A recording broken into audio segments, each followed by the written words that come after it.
have questions. First of all, this is the third time I've been in this press area, and this is by far the best feeling I've had. So we thought we had a chance here 4 years ago when Matt was the head coach and a really good team, and then got worn out pretty good in 21. And so I want to start. I thought Baylor competed really, really hard tonight, and I think that's a credit to Dave.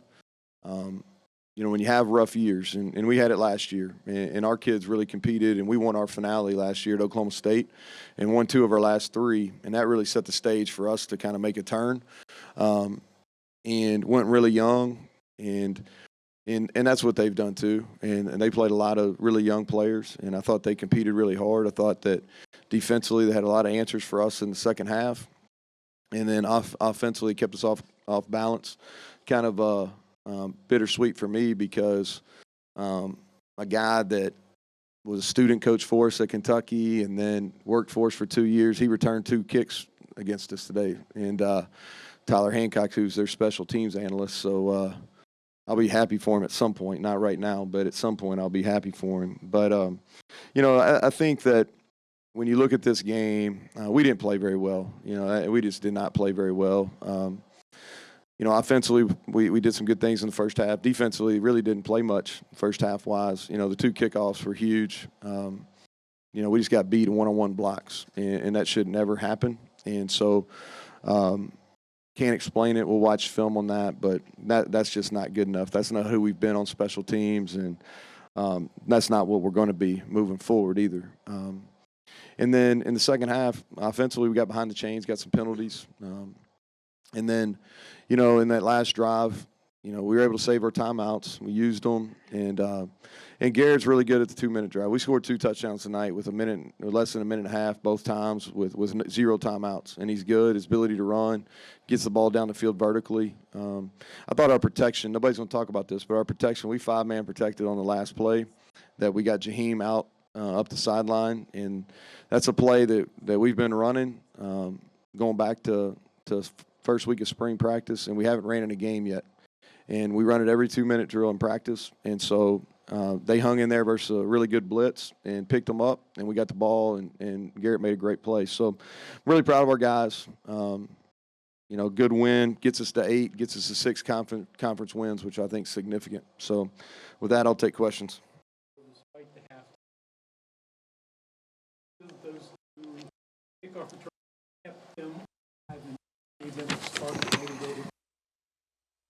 Yeah, I've really felt coming in, you know, they played well for 3 quarters last week, and they had some drops, but they really got open a lot.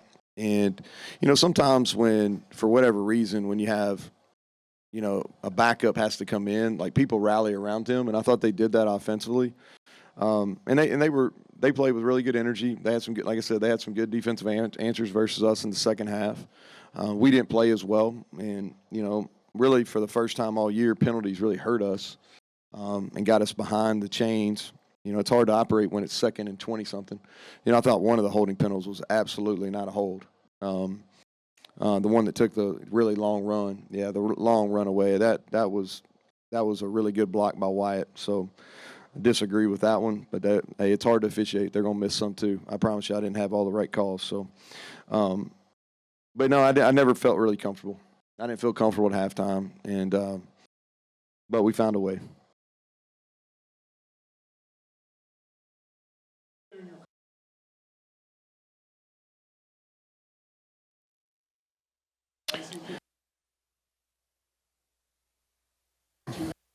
Yeah, I was just telling our staff, we do these 2-minute drills.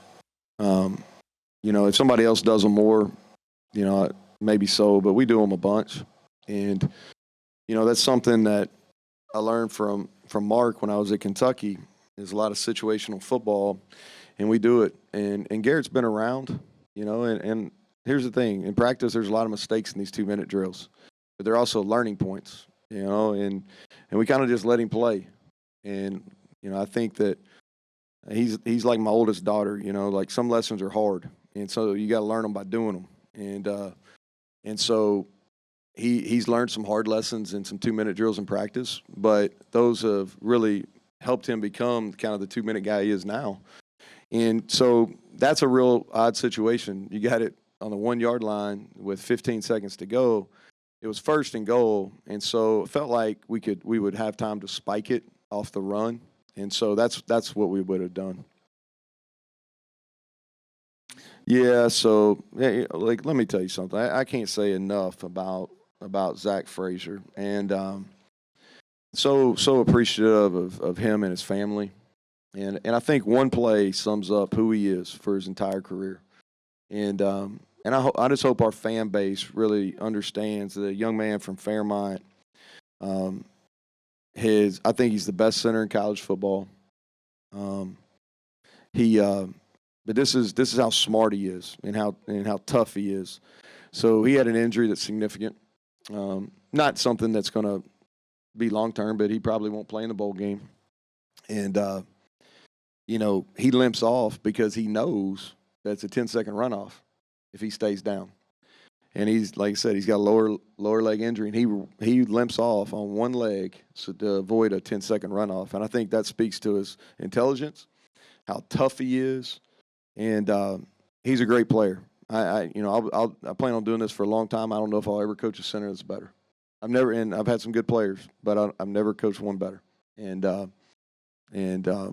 So just really fortunate, kind of bittersweet, really. We win the game at the end, but he gets hurt. So my level of excitement and is subdued because of that.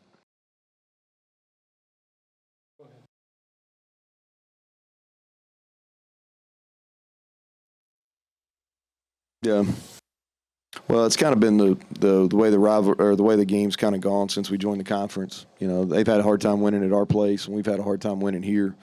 It's a little bit different from a travel perspective. I think that's one thing.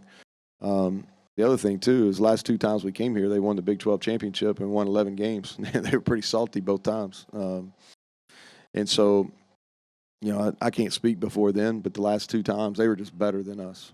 And we gave them all that we could handle in 2019. Thought we outplayed them, but missed and got a field goal block there. And then 21, they were just a lot better than us.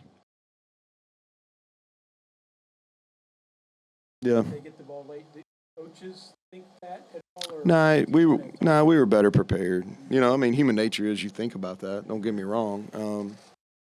I was more worried about the kickoff than any Hail Mary. But first of all, we were better prepared because they were using their timeouts, which helped them, but it also helps us. And we blitzed this time.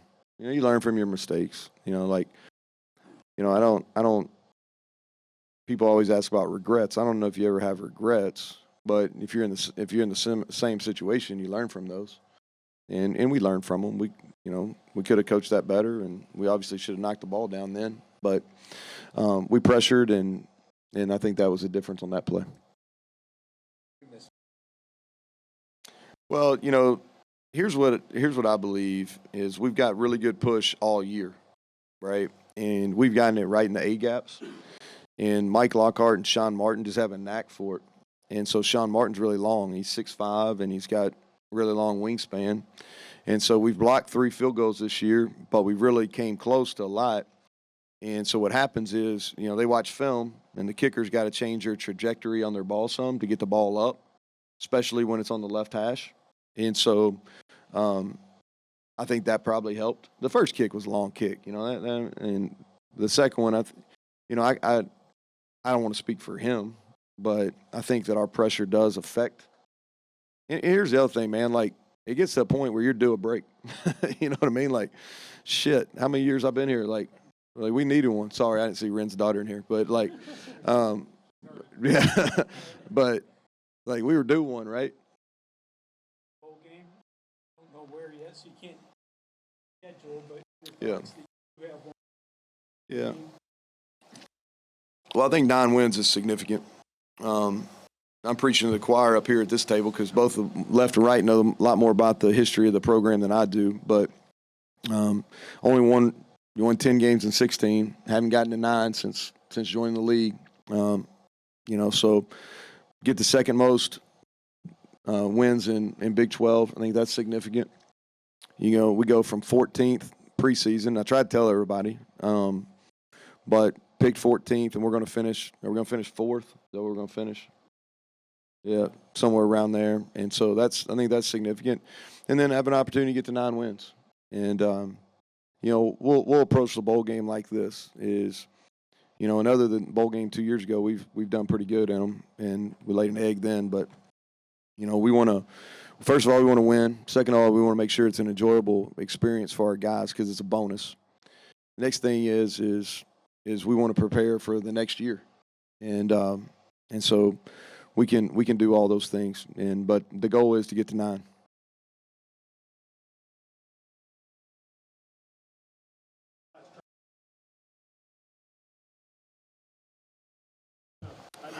I was trying to keep it over there close to me.